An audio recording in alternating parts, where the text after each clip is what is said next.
इस वीडियो में बात करने वाले हैं इम्प्रूवमेंट एग्ज़ाम के पूरी डिटेल्स के बारे में। तो इम्प्रूवमेंट एग्ज़ाम के लिए बच्चे कमेंट कर रहे थे कि जो अगले साल वाला इम्प्रूवमेंट एग्ज़ाम होगा उसके बारे में जो भी जानकारियाँ होती हैं वो प्रोवाइड कराई जाए। उनको जानना है कि कैसे होता है, क्या सब बातें होती हैं। देखो, एक बार फिर से आपको ध्यान रखना है कि इम्प्रूवमेंट एग्ज़ाम दो तरह का होता है, इम्प्रूवमेंट इन वन सब्जेक्ट और improvement in more than one subject. अगर आपको एक में देना है तो अगले महीने जुलाई के आसपास जो एग्ज़ाम होना है वो इम्प्रूवमेंट इन वन सब्जेक्ट होगा, लेकिन जिनको एक से ज़्यादा में देना चाहते हैं वो अगले साल देंगे। अब इसके लिए क्या रूल्स हैं, क्या रेगुलेशंस हैं, क्या डिटेल्स हैं, वो हम इसी वीडियो में बात करने वाले हैं। अच्छे से सुनना है, ध्यान से सुने ताकि कोई डाउट ना रहे।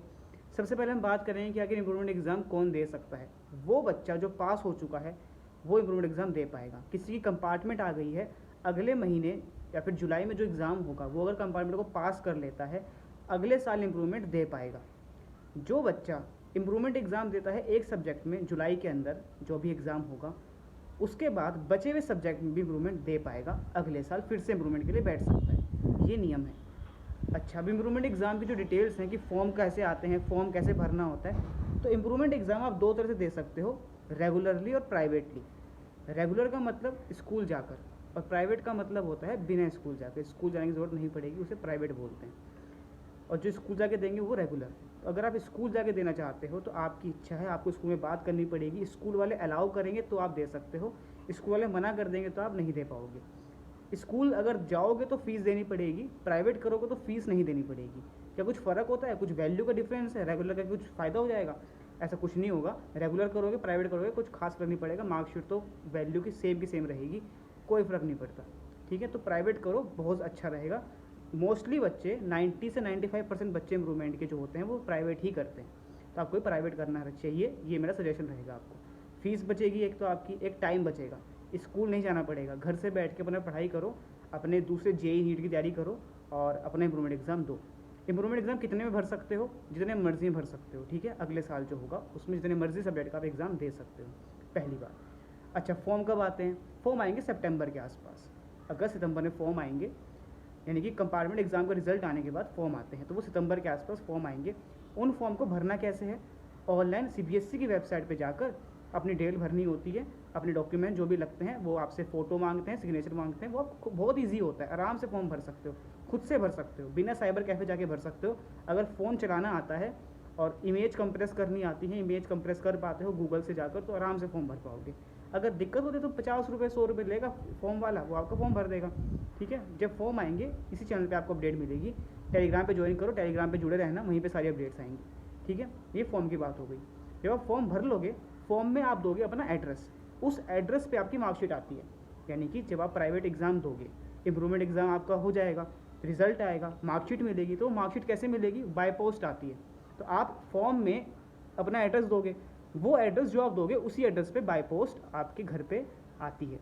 उस मार्कशीट पे नंबर भी लिखा होता है, तो जब पोस्टमैन आएगा आपको फ़ोन भी कर सकता है, तो उसमें वो दिक्कत नहीं है। ध्यान रखना, एड्रेस बहुत ध्यान से भरना होता है, क्योंकि उसी एड्रेस पर ही आपको सेंटर मिलेगा। जब आपका एग्ज़ाम का सेंटर मिलेगा, आपको जिस शहर में चाहिए उस शहर को भरना होता है फॉर्म के समय। मान लो आप अलीगढ़ से हो, अलीगढ़ का भरो, दिल्ली से हो दिल्ली भरो, मुंबई से हो मुंबई भरो, जो जहाँ से भी हो वो भरो। कहीं कुछ और भर दोगे तो फिर वहाँ का सेंटर मिल जाएगा, ये ध्यान रखना। जहाँ सेंटर चाहिए उसी में एड्रेस देना होता है। फॉर्म भर दोगे, फॉर्म भरने के बाद आपका डेट शीट आएगी। वो डेट शीट वही होगी जो अगले साल वाले बच्चे एग्ज़ाम देंगे। 2024 के जो आपके जूनियर बच्चे हैं, जूनियर्स हैं आपसे, वो जो एग्ज़ाम देंगे उनकी जो डेट शीट आएगी वही डेट शीट आपकी होगी। उसी के साथ आपका एग्ज़ाम होगा। आपका सेंटर लगेगा एक स्कूल में, आपके शहर के स्कूल में सेंटर लगेगा, वहाँ जाना होता है, एग्ज़ाम देना होता है। अच्छा, यूनिफॉर्म क्या पहननी है, कपड़े कौन से पहनने होते हैं? तो कपड़े जो पहनने होंगे वो घर के पहनने होते हैं, कैजुअल वेयर पहनने होते हैं। आपका जब एडमिट कार्ड आएगा उस एडमिट कार्ड में लिखा होता है कि private candidate should have wear only casual wears, casual clothes ही पहन सकते हैं, नॉर्मल क्लोथ्स पहनने होते हैं, वो घर के कपड़े आपको पहनने हैं, कोई यूनिफॉर्म नहीं पहननी होती है। ठीक है, ये बच्चों को डाउट आता है यूनिफॉर्म का। अच्छा, फ़ीस कितनी लगती है? तो सब्जेक्ट के हिसाब से फ़ीस होती है। अगर आप प्रैक्टिकल वाला सब्जेक्ट लोगे तो प्रैक्टिकल वाली फ़ीस लगेगी। ठीक है, अगर मान लो आपने फिजिक्स लिया, फिजिक्स में प्रैक्टिकल होता है तो 450 रुपये लगभग फ़ीस रहती है। अगर आप ले रहे हो कोई लैंग्वेज ले रहे हो जिसमें प्रैक्टिकल नहीं होता है तो सिर्फ 300 रुपये लगते हैं, 300 350 लगते हैं।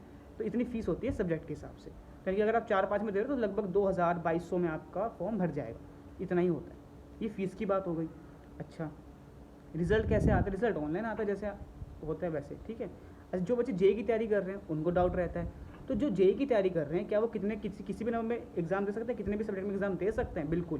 पहले क्या नियम था? पहले नियम था कि जेई के लिए सब में देना पड़ेगा, लेकिन अब ऐसा कोई नियम नहीं है, आप जितने मर्जी में दे सकते हो, ठीक है। जोसा काउंसलिंग में वो एक्सेप्टेबल होगा।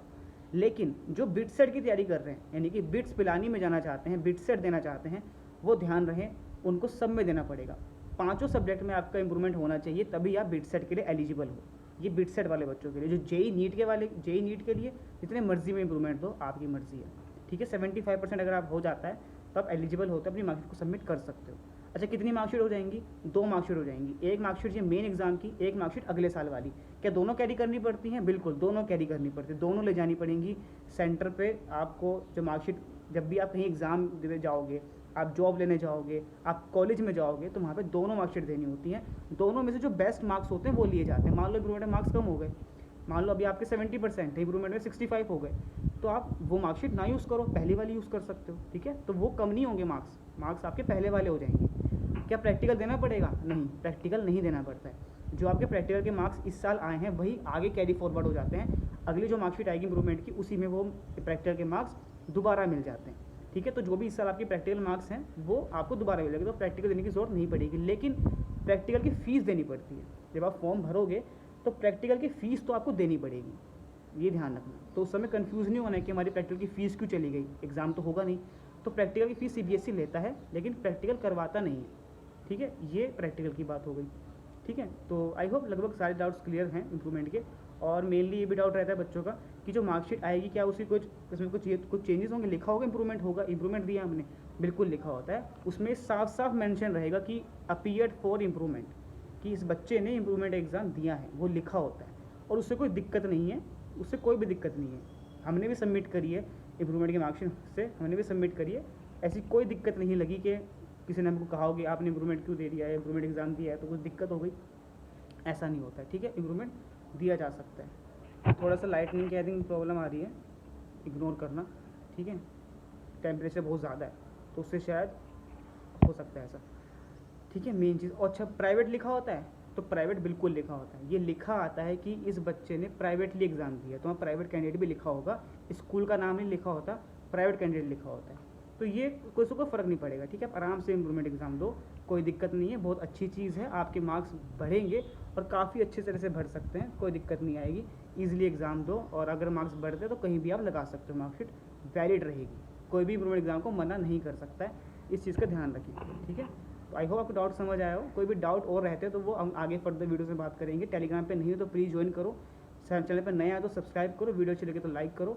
अगर कॉल करना चाहते हो तो कॉल भी कर सकते हो। कॉल करने के लिए आपको डाउनलोड करना पड़ेगा कॉली4 ऐप। उस ऐप का लिंक आपको मिलेगा डिस्क्रिप्शन में, उस ऐप को डाउनलोड करो, मेरी आईडी आपको वहीं मिल जाएगी डिस्क्रिप्शन में, उसको सर्च करो और वहाँ से कॉल कर सकते हो अगर आपको डायरेक्ट कोई डाउट पूछना है तो, ठीक है। बाकी कोई नई अपडेट होती है उसको हम अगली वीडियो में बात करेंगे।